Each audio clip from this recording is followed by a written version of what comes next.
ನಮಸ್ಕಾರ ಸ್ನೇಹಿತರೆ, ಕಳೆದ ಕ್ಲಾಸ್ನಲ್ಲಿ ನಾವು ಮಾಯಾದಲ್ಲಿ ಡೂಪ್ಲಿಕೇಟ್ ಟೂಲನ್ನು ಹೇಗೆ ಯೂಸ್ ಮಾಡೋದು ಅಂತ ನೋಡಿದ್ವಿ.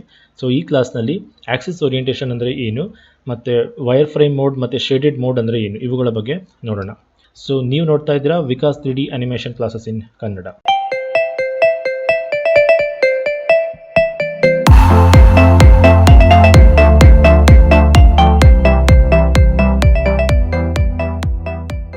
ಸ್ನೇಹಿತರೆ, ಆಕ್ಸಿಸ್ ಓರಿಯೆಂಟೇಷನ್ ಅಂದರೆ ಏನು?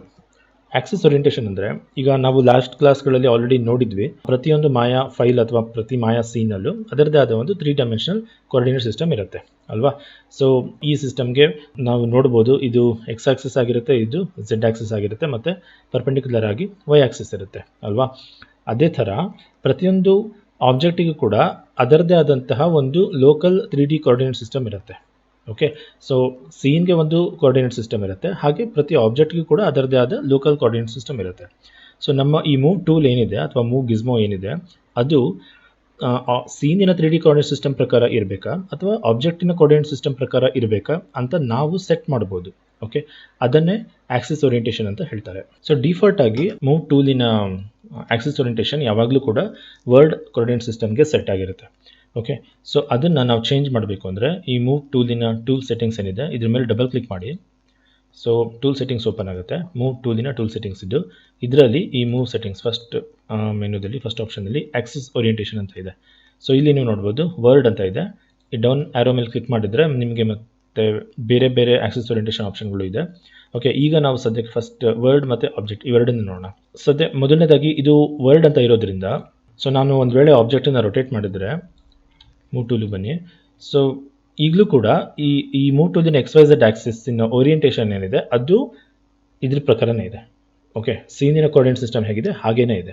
ಆಬ್ಜೆಕ್ಟ್ ರೊಟೇಟ್ ಮಾಡೋದ್ರಿಂದ ಅದಕ್ಕೇನು ಎಫೆಕ್ಟ್ ಆಗ್ತಾ ಇಲ್ಲ, ಯಾಕಂದರೆ ಅದರ ಆಕ್ಸಿಸ್ ಓರಿಯೆಂಟೇಷನ್ ವರ್ಲ್ಡಿಗೆ ಸೆಟ್ ಆಗಿದೆ. ಅದೇ ಒಂದು ವೇಳೆ ನೀವು ಆಬ್ಜೆಕ್ಟ್ ಅಂತ ಸೆಲೆಕ್ಟ್ ಮಾಡಿದರೆ, ಇದನ್ನು ಕ್ಲಿಕ್ ಮಾಡ್ತೀನಿ, ನೀವು ಅಲ್ಲಿ ನೋಡಿ ಆಬ್ಜೆಕ್ಟನ್ನು ನೋಡಿ, ಕ್ಲಿಕ್ ಮಾಡ್ತಾ ಇದ್ದಾಗೆ ಆಬ್ಜೆಕ್ಟ್ ಅಂತ ಸೆಲೆಕ್ಟ್ ಮಾಡ್ತಾ ಇದ್ದ ಹಾಗೆ ಈಗ ಈ ಮೂವ್ ಟೂಲಿನ ಓರಿಯೆಂಟೇಷನ್ ನೋಡಿ ಹೇಗೆ ಚೇಂಜ್ ಆಗಿದೆ, ಆಬ್ಜೆಕ್ಟ್ ಪ್ರಕಾರ ಚೇಂಜ್ ಆಗಿದೆ. ಆಬ್ಜೆಕ್ಟ್ ಹೇಗಿದೆಯೋ ಅದು ಕೂಡ ಹಾಗೆ ಚೇಂಜ್ ಆಗಿದೆ.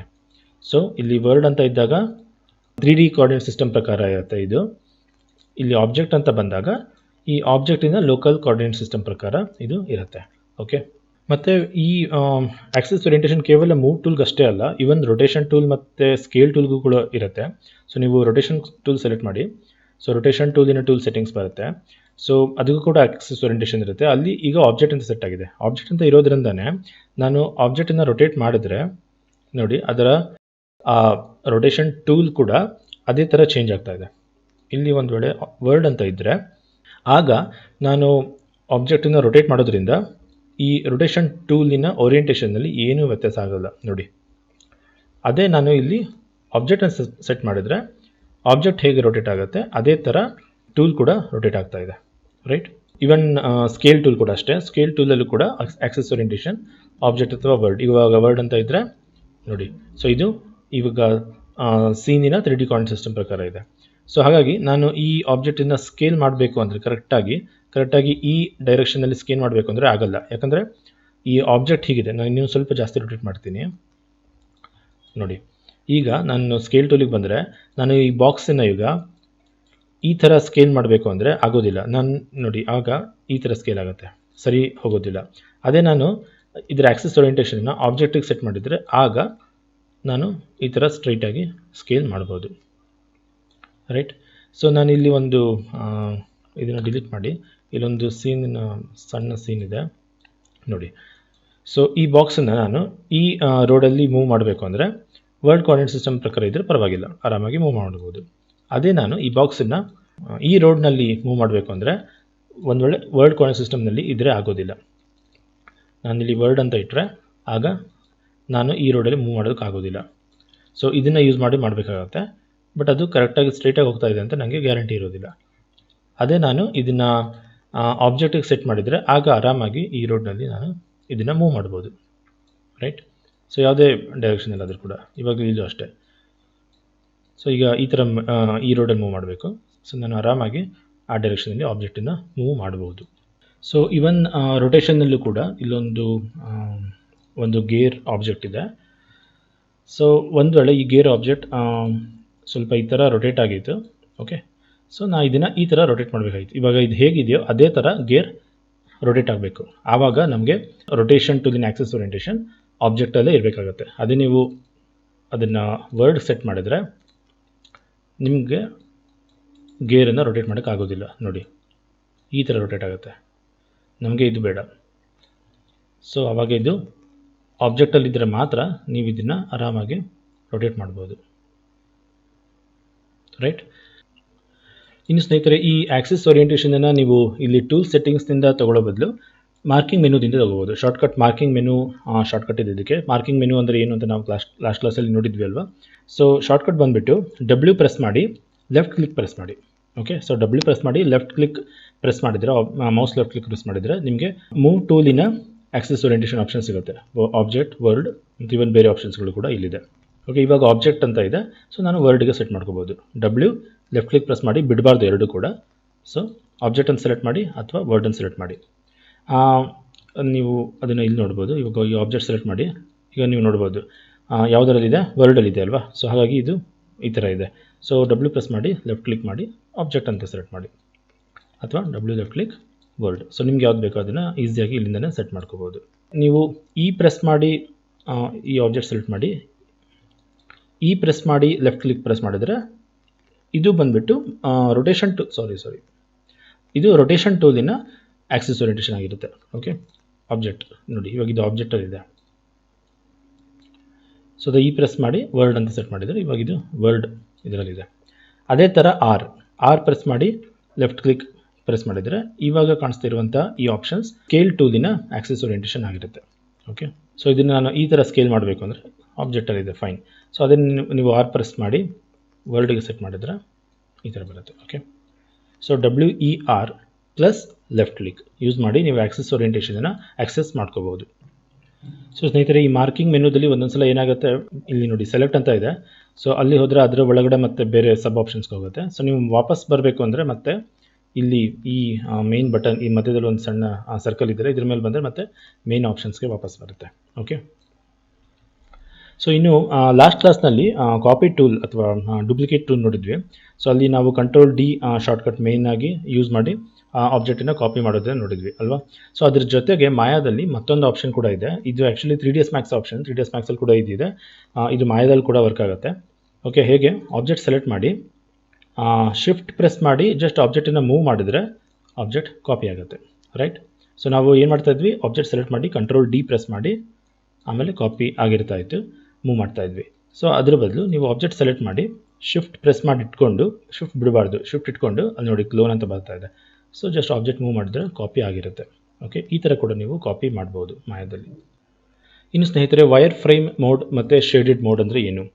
ಸೊ ನೀವು ಇಲ್ಲಿ ನೋಡ್ಬೋದು, ಈ ವ್ಯೂ ಪೋರ್ಟಿನ ಮೆನು ಬಾರ್ ಏನಿದೆ ಅದರಲ್ಲಿ ಶೇಡಿಂಗ್ ಅಂತ ಒಂದು ಆಪ್ಷನ್ ಇದೆ, ಎರಡನೇದು. ಸೊ ಅದರಲ್ಲಿ ಕೆಲವಷ್ಟು ಆಪ್ಷನ್ಸ್ ಇದೆ, wire frame, smooth, shade all. Okay, so ಇಲ್ಲಿ ಬೇರೆ ಬೇರೆ ಶೇಡಿಂಗ್ ಆಪ್ಷನ್ಸ್ ಇದ್ದರೂ ಕೂಡ ಮುಖ್ಯವಾಗಿ ನಮಗೆ ಇವೆರಡು ಜಾಸ್ತಿ ಯೂಸ್ ಮಾಡುವಂಥದ್ದು, ಸ್ಮೂತ್, ಶೇಡ್ ಆಲ್ ಅಥವಾ ವೈರ್ ಫ್ರೇಮ್. ಓಕೆ, ಡಿಫಾಲ್ಟಾಗಿ ನಾವು ಯಾವಾಗಲೂ ಸ್ಮೂತ್ ಶೇಡ್ ಆಲಲ್ಲಿ ಇರ್ತೀವಿ. ಸೊ ಇದೇನು ಹೇಳುತ್ತೆ, ಜಸ್ಟ್ ಈ ವ್ಯೂ ಪೋರ್ಟಲ್ಲಿ ಈ ಆಬ್ಜೆಕ್ಟ್ಸ್ ಏನಿದೆ ಇದು ನಮಗೆ ಹೇಗೆ ಕಾಣಿಸುತ್ತೆ. ಓಕೆ, ಸೊ ಅದನ್ನು ಇದು ಕಂಟ್ರೋಲ್ ಮಾಡುತ್ತೆ. ಈಗ ಡಿಫಾಲ್ಟಾಗಿ ಸ್ಮೂತ್ ಶೇಡ್ ಆಲ್ ಅಂತ ಇದೆ, ನಮಗೆ ಈ ಥರ ಕಾಣಿಸ್ತಾ ಇದೆ. ಓಕೆ, ಆಬ್ಜೆಕ್ಟ್ ಒಂದು ಸಾಲಿಡ್ ಆಬ್ಜೆಕ್ಟ್ ಥರ ಕಾಣಿಸ್ತಾ ಇದೆ. ಅದೇ ನೀವು ಒಂದು ವೇಳೆ ವೈರ್ ಫ್ರೇಮ್ ಸೆಟ್ ಮಾಡಿದ್ರೆ ನೋಡಿ ಈ ಥರ ಕಾಣುತ್ತೆ. ಸೊ ಆಬ್ಜೆಕ್ಟಿನ ಎಡ್ಜಸ್ ಮಾತ್ರ ಕಾಣುತ್ತೆ. ಓಕೆ, ಸೊ ಅದೇ ನೀವು ಸ್ಮೂತ್ ಶೇಡ್ ಆಲ್ ಪ್ರೆಸ್ ಮಾಡಿದರೆ ಆಬ್ಜೆಕ್ಟ್ ಒಂದು ಸಾಲಿಡ್ ಆಬ್ಜೆಕ್ಟ್ ಥರ ಕಾಣುತ್ತೆ. ಓಕೆ, ಸೊ ನೀವು ಯಾವ್ದು ಬೇಕಾದರೂ ಸೆಟ್ ಮಾಡ್ಕೋಬೋದು. ಇದಕ್ಕೆ ಶಾರ್ಟ್ಕಟ್ ಕೀ ಇದೆ, ಹಾಟ್ಕೀ ಶಾರ್ಟ್ಕಟ್ ಕೀ ಬಂದುಬಿಟ್ಟು 4 ಆ್ಯಂಡ್ 5. 4 ಪ್ರೆಸ್ ಮಾಡಿದರೆ ವೈರ್ ಫ್ರೇಮ್ ಮೋಡಿಗೆ ಬರುತ್ತೆ, 5 ಪ್ರೆಸ್ ಮಾಡಿದರೆ ಸ್ಮೂತ್ ಶೇಡ್ ಆಲ್ ಆಪ್ಷನ್ಗೆ ಬರುತ್ತೆ. ಓಕೆ, ಸೊ ಅದು ಬಿಟ್ಟು ಇವನ್ನಲ್ಲಿ ಸ್ಮೂತ್ ಶೇಡ್ ಸೆಲೆಕ್ಟೆಡ್ ಐಟಮ್ಸ್ ಅಂತ ಇದೆ. ಇವಾಗ ನೀವು ಒಂದು ವೇಳೆ ವೈರ್ ಫ್ರೇಮಲ್ಲಿ ಇರ್ತೀರಾ, ಸೊ ನೀವು ಸೆಲೆಕ್ಟ್ ಮಾಡಿರೋ ಆಬ್ಜೆಕ್ಟ್ ಮಾತ್ರ ಸ್ಮೂತ್ ಶೇಡಲ್ಲಿ ಬರಬೇಕು ಅಂತ ಕೂಡ ನಾವು ಮಾಡ್ಬೋದು. ಯಾವ್ದು ಸೆಲೆಕ್ಟ್ ಮಾಡ್ತೀರಾ ಸೊ ಅದು ಮಾತ್ರ ಸ್ಮೂತ್ ಶೇಡಲ್ಲಿ ಕಾಣಿಸ್ಬೇಕು, ಆ ಥರ ಮಾಡ್ಕೋಬೋದು. Flat shade all. So flat shade all ಬಂದುಬಿಟ್ಟು ಏನಾಗುತ್ತೆ, ಆ ಸ್ಮೂತ್ನೆಸ್ ಇರೋದಿಲ್ಲ ಅಷ್ಟೊಂದು. ಓಕೆ, ಈ ಆಬ್ಜೆಕ್ಟ್ಗಳಲ್ಲಿ ಗೊತ್ತಾಗ್ತಾ ಇಲ್ಲ. ಸೊ ಸ್ವಲ್ಪ ಜಾಸ್ತಿ ಡೀಟೇಲ್ ಇರುವಂಥ ಆಬ್ಜೆಕ್ಟ್ಸ್ ಇದ್ದಾಗ ಸೊ ನಿಮ್ಗೆ ಅದರಲ್ಲಿ ಆ ಡಿಫ್ರೆನ್ಸ್ ಅಷ್ಟು ಗೊತ್ತಾಗುತ್ತೆ. ಓಕೆ, ಸೊ ಇನ್ನು ಈ ಸ್ಮೂತ್ ಶೇಡಲ್ ಅಥವಾ ವೈರ್ ಫ್ರೇಮ್ ಮೋಡಿನ ಉಪಯೋಗ ಏನು ಅಂತ ನೀವು ಕೇಳೋದಾದರೆ, ಒಂದು ವೇಳೆ ನಿಮ್ಮ ಸೀನ್ ತುಂಬ ಕಾಂಪ್ಲಿಕೇಟ್ ಆದರೆ, ತುಂಬ ಹೆವಿ ಆಗ್ತಾ ಇದೆ, ವರ್ಕ್ ಮಾಡುವಾಗ ಈ ಥರ ರೊಟೇಟ್ ಮಾಡುವಾಗ ಸ್ವಲ್ಪ ಸ್ಲೋ ಆಗಿ ವರ್ಕ್ ಆಗ್ತಾಯಿದೆ, ಸ್ಲೋ ಆಗಿ ಮೂವ್ ಆಗ್ತಾ ಇದೆ, ಹೆವಿ ಆಗಿದೆ ಅಂತ ಅನಿಸಿದ್ರೆ, ಆಗ ನೀವು ವೈರ್ ಫ್ರೇಮ್ ಮೋಡಲ್ಲಿ ಇಟ್ಕೊಂಡ್ರೆ ಸ್ವಲ್ಪ ಫಾಸ್ಟಾಗಿ ವರ್ಕ್ ಆಗುತ್ತೆ. ಓಕೆ, ಸೊ ಏನಾಗುತ್ತೆ, ವ್ಯೂ ಪೋರ್ಟಿಗೆ ಇದನ್ನು ಪ್ರೊಸೆಸ್ ಮಾಡೋದು ಸ್ವಲ್ಪ ಕೆಲಸ ಕಡಿಮೆ ಆಗುತ್ತೆ. ಸೊ ಅದರಿಂದ ನೀವು ವರ್ಕ್ ಮಾಡುವಾಗ ಸ್ವಲ್ಪ ಫಾಸ್ಟಾಗಿ ರನ್ ಆಗುತ್ತೆ.